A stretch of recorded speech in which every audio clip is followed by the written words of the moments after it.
Hi guys, Luke here from Regenerative Farming again. Just wanted to have a big chat today about a question that gets asked quite a bit at different days that I go to. And quite often people will ask, what are the 3 top tips you would give someone to transition across to regenerative farming? So quite often the answers are reduce your herbicide, reduce your insecticide and fungicide use, or get rid of them altogether is your first step. Lower your fertilizer is another step. Change over to a disc seeder. All of these, or grow more plants. And they're all great things to strive for and to get to and are part of the transition process. But they're things that you have to do before we actually get to do those things. So what I would like to do today is give you my 3 tips to transitioning to regenerative farming. And I'm going to give you a bonus tip as well. So firstly, my first tip is you need a decision-making process. So without a decision-making process, we can't go very far. And it could be very simple. My decision-making process is pretty simple. It's what, why, and how. So what is my problem or goal? Where do I want to get to? What's my problem? Is it a weed? Is it poor yield? Is it an insect issue? Or is my goal, I want to reduce my fertilizer costs. I want to have healthier animals. Whatever that might be, but that's your what, and that's what you're trying to achieve and what you would like to achieve. Then I have my why. So why do I have that problem or goal? So why do I have an insect issue or a weed burden or unhealthy animals?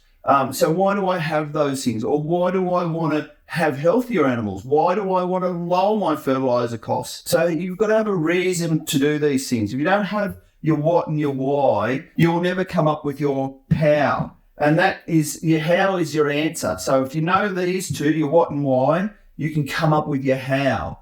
And sometimes you might be sort of on the verge of making, I don't know whether to go this way or that way. And so there's a really simple technique that people use. That is, just get a bit of paper, line down the middle, pros on one side, cons on the other, list your pros, list your cons, and that may help you as well to make that decision on those tight thought processes. So that is decision-making process. That's tip number 1. Have a good decision-making process. And then we'll go for tip number 2. So tip number 2 for me is have a mission statement. Have a reason for why you want to do what you want to do. Regen Farming's mission statement's pretty simple. It's, I want to regenerate farming soils, to regenerate farming families, to regenerate farming communities with honesty and integrity. That's my mission statement.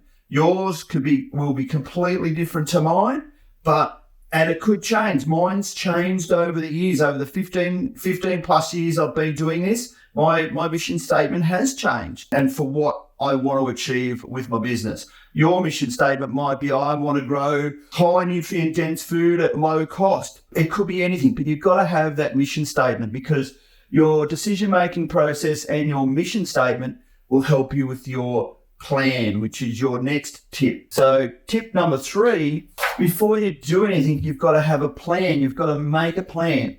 And by using your decision-making process and your mission statement to keep you on target, you can come up with a plan that suits you and what you want to achieve. All these things can obviously change when you have other things that you need to bring into the situation. But this is just another tip. Have a plan. Don't just go out willy-nilly and go, I'm going to try this or I'm going to try that, and not have a reason for it and made a plan to do it, because things probably won't turn out as well as what you'd like. Anyway, so our bonus tip number 4, and that's quiet time.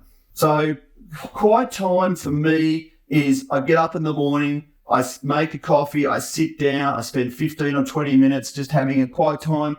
And it's being grateful and showing gratitude and I think about all the things that I'm grateful for and be thankful. Every morning I think about all the things that I'm grateful for, and then I'll think about other things that I want to do during the day. And over the last several months, I've actually upped that again to the next level, and I've actually started to pray every morning, which is something that I never thought I'd do. But it's been amazing, and the change has been different. I pray about my beautiful family and how that I can help them.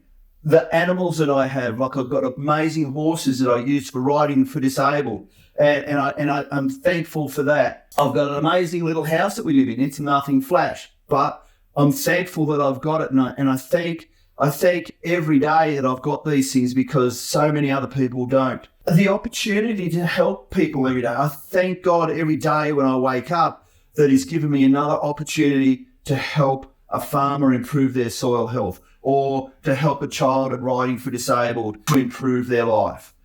There's always something to be thankful for. So anyway, they're my 4 top tips for transitioning.